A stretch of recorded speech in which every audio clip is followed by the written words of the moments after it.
like I was so chaotic. Harder to do this driving than I thought. Hey guys, what's up? Welcome to the channel. So we are doing something new today. Being that I'm in the car non-stop all day, driving from client's house to client's house, I figured why not take advantage of the time that I have, the drives that I have, to record a video. So here I am. Please let me know if you guys like this style of videos. I'm trying to maximize my use of time as much as possible.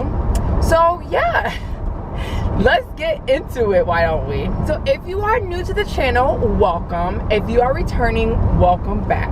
And I'm Shay with It's Shay's Life, which is a lifestyle channel that consists of vlogs, makeup tutorials, fashion hauls, relationship tips and advice, and all showing life after a toxic relationship. So if you want to know what's on the other side of a toxic or abusive relationship, stay tuned. Today, I wanted to talk about being the strong friend. I feel like I've been talking to a lot of people about this recently, that they're the strong friend, and so it's hard to open up and talk to people about what's going on in their lives. And I know I have said that a time or two myself. And I do believe that sometimes it is hard for us to be able to actually turn the page and say, hey, I need someone to talk to now, you know. And I had that experience where right after my breakup, I actually had a friend who I talked to a lot. And actually, like, even after my drive from North Carolina back to New York to go home, she stayed on the phone with me the entire 8-hour drive through the night. I left at like a midnight and I got home at like 8 o'clock in the morning. And she literally stayed on the phone with me the entire night and just allowed me to talk, vent. Yeah, and it was an amazing feeling, an amazing experience. I know sometimes, as being someone who is very strong, a strong-willed person, very strong-minded, it's hard. It can be hard to turn to people when you're going through something. And I think even for me, dealing with burnout, it was hard for me to figure out who I can turn to. And one of my friends actually called me out on this. She said, "You're not using your resources, Shay." And I was like, you're right. Like, I'm really not using the people that God have placed in my life to talk about what I've been through and what I'm dealing with. Because not only does it normalize the feeling, normalize the situation, because they may be going through the same thing, but it helps it not have to stay on me the entire time. And so I was telling her, I was like, usually I'm the strong friend that people come to, and it's hard for me to go and talk to other people. And sometimes I think that could be a cop-out. And why do I say that? Because sometimes we are so afraid of being judged that we don't want to talk to people about what we're truly going through. Like, we'll be like very superficial. And I think it's hard to have those friends who are constantly superficial, because then it's hard to even say, okay, can I even trust this person with my stuff? I think when we are that strong friend, it's important for us to remember that we need to let our guards down. Because if we don't let our guards down, and if we're always trying to be strong, there's gonna be a point where we collapse, truth be told. And I had that breaking point a month ago when I collapsed and I was dealing with like severe burnout. And I think I was talking to one of our family good friend. She's like an aunt to me, and she was like, well, I guess you were trying to tell people that what you were dealing with. And I guess also for me, I didn't really know what I was experiencing, and I thought I had it all under control. And I think we have to remember that we don't have everything all under control, and it's all right. It's all right to not know what's going to happen tomorrow. It's all right to be like, I don't know what I'm doing. It's all right to say, I need help. And sometimes when we're that strong friend, we don't know how to say, I need help. So me as being the strong friend is giving you, the strong friend, permission to say, I need help. And the fact that you're even opening yourself to getting help and talking about what's going on, 9 times out of 10, that's going to help you out a lot better by just being able to vent about what's going on in your mind and what's going on in your heart.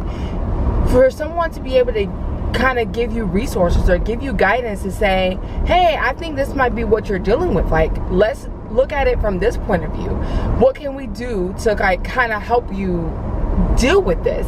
And so I think when we are being open and upfront about what we're dealing with, we're going to not only curate those really great relationships that we so need in our hearts and our lives that God has put in us, because we were created to be connected. We were created to need people, because yes, we need God, and yes, He is important in our lives, and yes, we need to rely on Him, but He did not put us in this world to do life alone.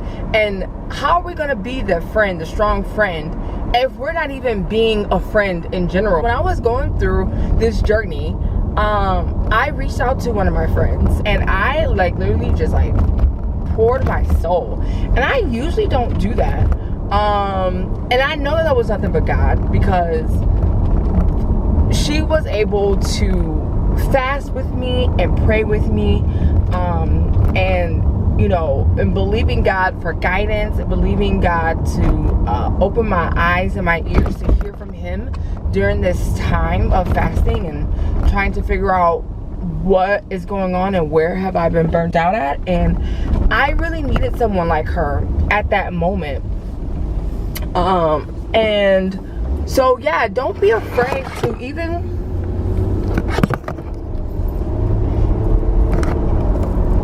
if it's not somebody who you would typically talk to, maybe that's God saying like, you need this person. This person can pour into you like you need at this moment right now.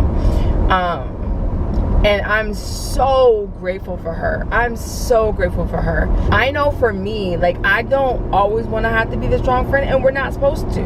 I think everybody's going to be strong at certain points during the journey, and that's okay. Instead of saying, I'm the strong friend, say, I'm the strong friend right now, so you can lean on me. And then when I need you, then you should be that strong friend right now at that moment, if that makes sense. I don't think that anyone always consistently the strong friend, because we all go through things, and I think we have to remember that. So don't try to put more on yourself than you can bear, because yes, the Bible says that Lord won't put more on us than we can bear, but we can put more on us than we can bear. And sometimes putting those titles on ourselves, saying I'm the strong friend, may be a little bit much, because we're not always going to be the strong friend, and that's okay. And sometimes we may be going through things at the same time, and that's okay. There should be a circle of safety. A circle of safety. Make sure that you have a circle of safety. And basically that is about 3 to 4 friends that you have in your circle, that when 1 or 2 are going through, there's somebody who's going to be strong. And even if all you guys are usually the strong friend, that's okay. But again, life is a journey. You go through ups and downs, and you're not always going to be strong, and that is okay. Who can you be open and honest with? If you can be open and honest with your friends, then are they truly your friends? So I think that's something that you need to really think about.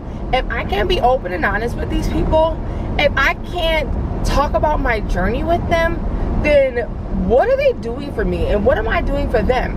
It's time to reevaluate your circle. We are going into 2020, and yes, you'll be seeing this in 2020, but you'll be seeing this early enough to start reevaluating who is in your circle.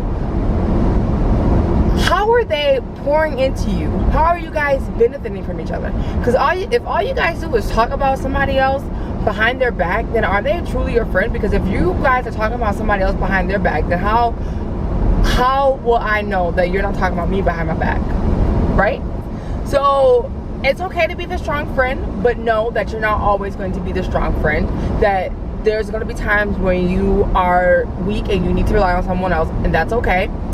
Get you a circle of safety, 2 to 3 to 4 friends that you guys can constantly pour into each other. Reevaluate your friends. It is time to look forward and look back on the things that we have learned. You know, because they always say, like, if I would have known this and I would have done this a different way. But if we actually take the time right now in the beginning of the year to reevaluate what we learned last year in 2019, how can we make 2020 better? Thank you for joining me today, and I hope that you learned something out of today. I feel like I was so chaotic today. I feel like my mind was all over the place, and I apologize if I felt or if I came across as very all over the place. Like I said, it's harder to do this driving than I thought. But yes, but I want to take advantage of this to get your videos to you guys. Like, I love doing this, and I want to make sure that I get them out to you guys consistently. So if you enjoyed, make sure you like the video. Please do not forget to subscribe to the channel so you will know when I am posting. And also make sure you follow me on Instagram at itshayslife. And I will see you guys in the next video. And remember, we're only growing from here. Talk to you guys later. Bye.